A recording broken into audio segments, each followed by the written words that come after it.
네, 오늘은 물질관을 다룹니다. 성경적인 물질관을 정리하면 세 가지 관점으로 정리할 수 있을 것입니다. 첫 번째로 청빈, 두 번째로 청부, 세 번째로 중용의 길을 가는 것입니다. 먼저 청빈은 깨끗한 가난을 가리킵니다. 즉 거룩한 가난으로 사는 모습입니다. 성경에서 우리는 그 예를 찾아보는데요, 먼저 예수님이 그렇게 사셨습니다. 사도 바울, 베드로, 모세도 자기의 재산이 없이 살았습니다. 교회사에서는 성 프란시스와 같은 인물을 대표적으로 떠올릴 수 있고 수도 없이 많은 믿음의 선진들이 이와 같이 살았습니다. 두 번째로 청부입니다. 즉 깨끗한 부자로 사는 것입니다. 탐욕스러운 부자, 물질만을 위한 물질 추구, 이것이 아니라 하나님의 축복을 받아서 많은 물질을 얻는 삶이로되 구워줄지언정 꾸지 않는 삶입니다. 성경의 대표적인 인물로는 삭개오가 있습니다. 그는 진리를 깨닫게 되자 어떻게 했습니까? 즉시로 자기의 소유 절반을 사람들에게 나눠줬습니다. 토색한 것이 있었을 것입니다. 그것은 4배로 갚겠다고 했습니다. 갚았을 것입니다.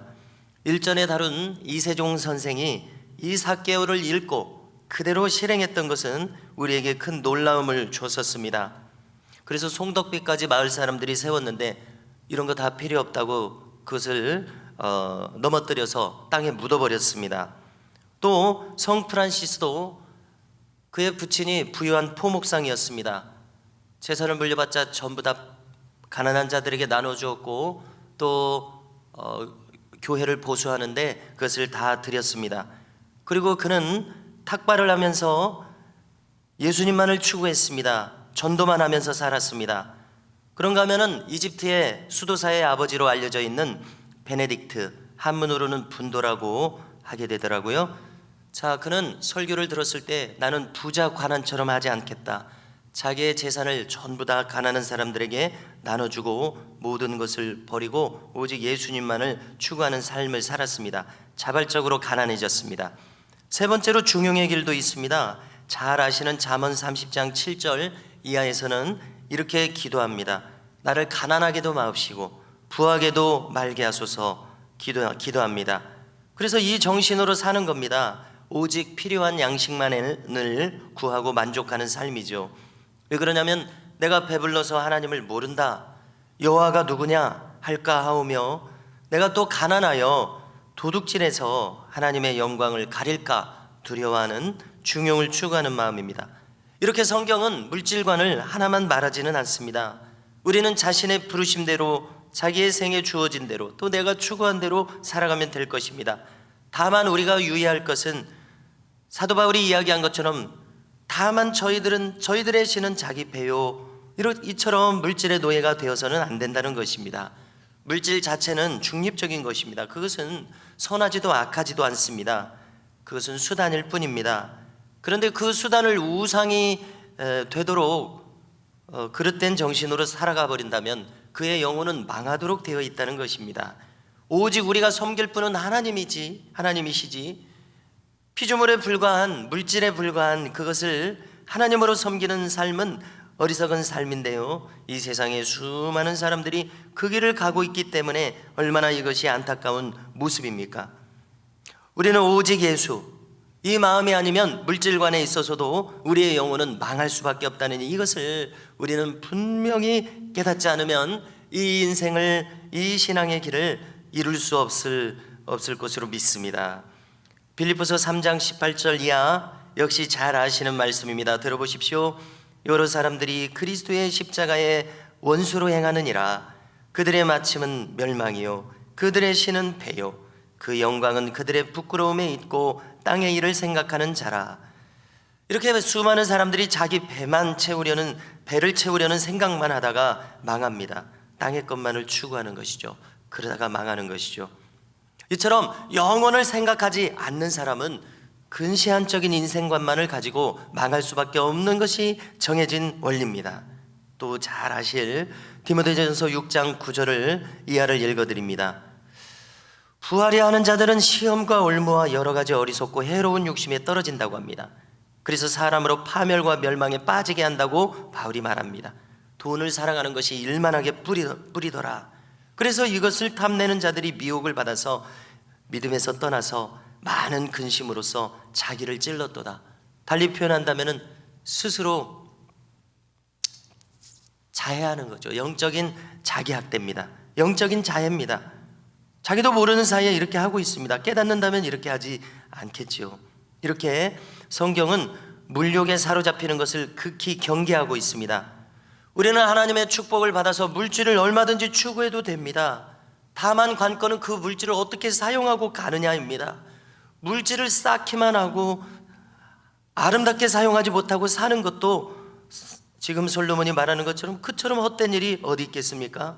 우리는 될 수 있으면 내가 많이 벌 수 있는 사람, 그래서 다 하나님 나라 유익을 위해서 드릴 수 있는 사람, 또 주위에도 나눠줄 수 있는 사람, 이러한 정신을 가지는 것이 바로 성경적인 물질관이라는 것을 우리는 확고히 수립해야 되겠습니다. 오늘 솔로몬은 한마디로 만족하는 법을 배우지 못한 인생은 헛된 인생이다, 이렇게 이야기합니다. 그래서 오늘 내용을 보니까요, 8절 이하를 보십시오. 인류 역사를 보면 항상 빈자들에 대한 착취와 억압, 학대가 있었습니다. 동서고금을 막론하고 일치합니다. 그 원인은 무엇이겠습니까? 인간의 탐욕 때문입니다. 그래서 우리가 표현할 때 계급사회 구조로 인간 사회가 이루어져 있기 때문에 그렇습니다. 자, 윗사람들이 선한 사람들만 있으면 얼마나 좋겠습니까? 그런데 윗사람이 악한 경우가 많죠. 그래서 그 윗사람이 악하면 아랫사람들을 착취합니다. 인류의 역사가 이렇게 흘러왔습니다. 그래서 동서고금의 지혜자들은 이에 대한 해결책으로 철인왕이 통치해야 된다, 이런 이론을 주창했었습니다. 즉 생각 있는 사람이 통치자가 되어야 되겠다, 이런 이론이죠. 그렇지만 현실적으로 얼마나 많은 세속의 왕들이 지혜자로서 생각 있는 사람으로서 행하겠습니까? 철인왕을 얻기가 어려운 것이죠. 자, 우리나라도 현대사에 생각 없는 사람들이 통치자가 되어 자기 배만 채웠던 것을 경험한 것이 바로 엊그제와 같습니다. 8절 9절을 보니까요, 이것을 설명하기를 감찰자들 위에 더 높은 감찰자들이 있고 그들이 착취를 하는데 최악의 경우에는 최정점의 왕이 착취자로 있더라, 이렇게 고발하고 있는 것이죠. 이어서 전도자는 탐욕의 원인과 현상, 그리고 그 폐단을 쭉 몇 가지로 나열합니다. 요약하면은요, 첫째 10절을 보니까 끝이 없는 탐욕을 인간이 가지고 있기 때문에 이 탐욕이 멈추지 않고 그 폐단이 생긴다는 것입니다. 은을 차지하면 그것으로 만족하지 않고 더 다른 것을 추구한다는 것이죠. 두 번째로 소득이 많아지면 지출도 많아진다는 겁니다. 그렇습니다. 회사가 커지면 월급 줄 종업원도 많아지기 때문에 쓸 일도 많아집니다. 세 번째로, 자, 일을 많이 한 노동자는 무엇을 먹든지 소화를 잘 시키고 단잠을 자게 되지만 부자는 여러 가지 이유로 잠을 자지 못한다는 것입니다. 왜냐하면 많이 좋은 것을 먹어서 소화도 안 되고 또 지킬 것도 많으니까 근심으로써 잠을 자지 못하더라는 것이죠. 네 번째로, 갑자기 많은 물질을 가졌을지라도 전쟁과 재해, 재난을 당해서 다 잃을 수도 있습니다.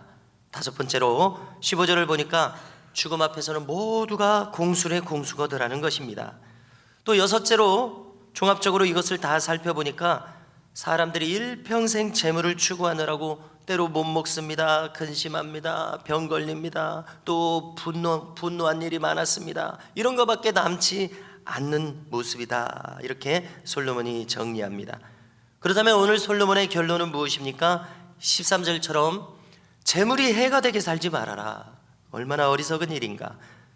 그러면 무엇인가? 18절처럼 즐거움을 주는 재물관을 가져라. 즐겁게 살 수 있는 재물관을 가져라, 이것입니다. 이것이 결론입니다. 해 아래서 수고하면서 사는 그 자체로 즐거움을 찾을 수 있는 길을 배워라. 먹을 것과 입을 것이 있다는 그 사실로 만족하고 사는 마음을 가져라. 이렇게 즐거워하는 마음으로 살 수 있는 삶을 살아야지 물질에 억눌려서 사는 어리석은 인생이 되지 말게 하라. 이것이 그의 결론입니다. 자, 이것을 우리가 신약 성경으로 가져와서요, 바울도 어떻게 살았습니까? 자족하는 마음을 배웠다고 스스로 이야기합니다. 바울은 비천에 처할 줄도 알았습니다. 풍부에 처할 줄도 알았습니다. 그렇게 살 수 있는 일체의 비결을 터득했노라 말합니다. 자, 우리 주님께서도 한날 괴로움은 그날로 족하다고 하셨죠. 내일 일을 염려하지 말아라고 했습니다. 내일 일은 내일이 염려할 것이요 우리의 할 바는 먼저 그의 나라와 그의 의를 구하라고 하셨습니다. 그러면 이 모든 것을 더하여 주신다는 이 말씀을 우리는 붙들어야 되겠습니다. 성도 여러분, 오늘도 우리 모두가 물질의 노예로 사는 것이 아니라 바른 물질관을 가짐으로 물질의 청지기가 되어 살아가는 믿음의 승리자가 모두 되시기를 주님의 이름으로 축복합니다.